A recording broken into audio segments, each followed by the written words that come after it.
4 a.m. We're headed to Jeffersonville. We're going to meet with Richard Schilling, and he is the superintendent. Morning. Built in 1931.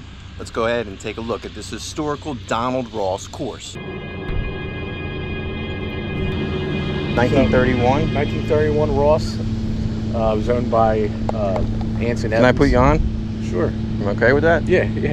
I'm still learning too. Trust me, I got the. But yeah, just you could hold it. And just 1931. Okay. I know the township bought it in 1972.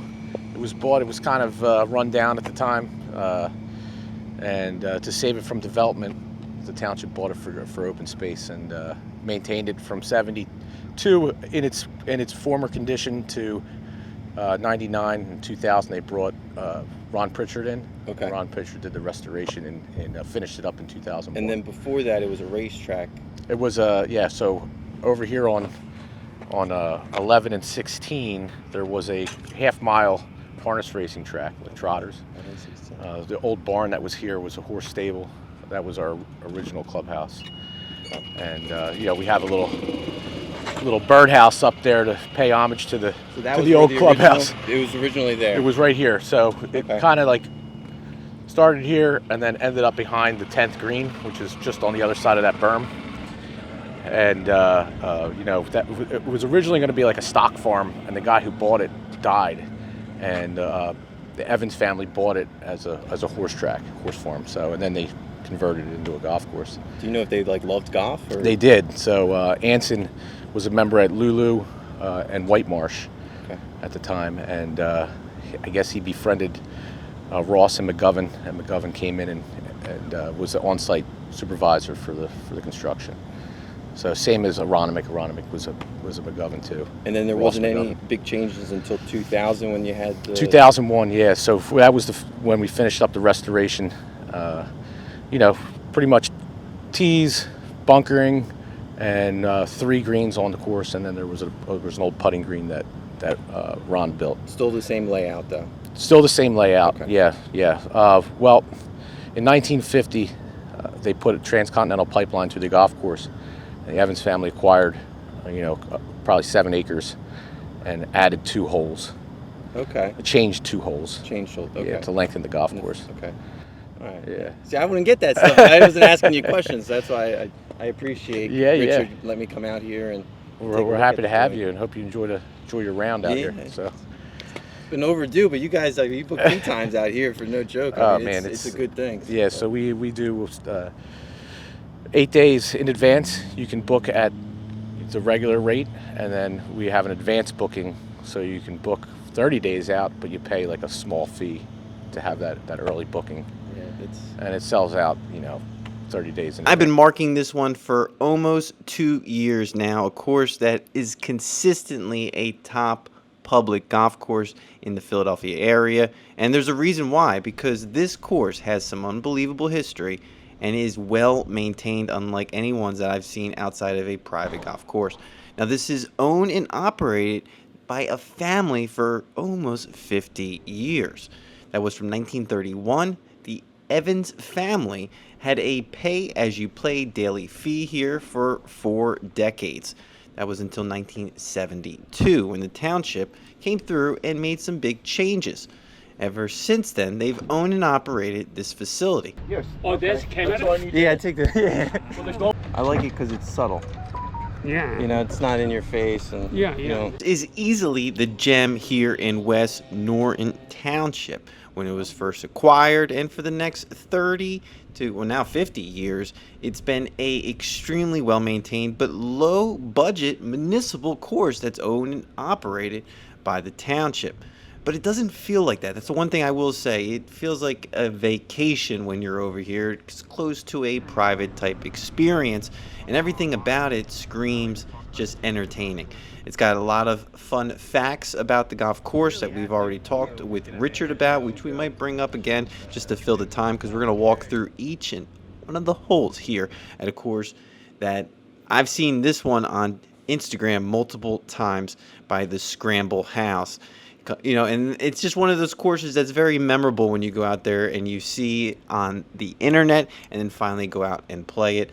And I will say the front 9, I played lights out. I shot a 38, triple and a double. I don't even like talking about my golf game, but it's one of those things where you come out here and you just enjoy yourself. I forgot to even film some of the holes, and that's because the experience was really, I wanted to make sure I cherished this top 10 public golf course in Philadelphia that doesn't even break the bank when you compare it to other golf courses that are close. And more importantly, if you can get a tee time here. You're going to have to book in advance. That's the biggest takeaway of this. Book a week in advance. Get your foursome. Get your buddies. Yeah, that's beautiful. That clubhouse can't be too old. The clubhouse is 2 years old. Wow, yeah. It was completed in 2024. A beautiful new state-of-the-art clubhouse featuring, I think, 6 track golf simulators. There probably is even an expansion of that by the time you watch this video. Does it feel like a Donald Ross golf course? Can compare it to the Bay course in Seaview in Galloway Township, and I would say some of the holes feel like that. It definitely has a 1930 feel. It's an older golf course. It's not as demanding as some of the newer courses like the Rose in New Jersey, where you have multiple tee boxes stacked up way behind each other. This is an experience coming out there. The pace of play, I thought we were playing fast, but we were actually 9 minutes behind, which you'll see later on in the video. But we were just kind of enjoyed yourself out there. Again, that front 9, I felt like I played lights out. The back 9 got me. And they say that the back 9 might be easier. I don't know if that's true or not. I'll have to probably want to get back over there to make that conclusion.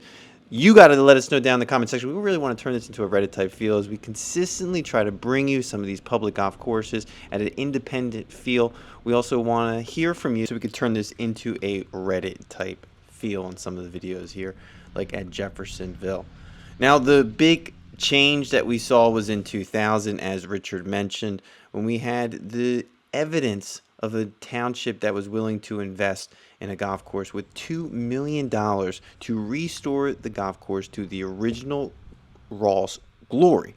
That's when they hired the outstanding Ron to come in and go back to those classic golf course feels. Now, again, Richard mentioned some of the changes that we saw, like adding a bunker and rerouting 17 and 18 holes.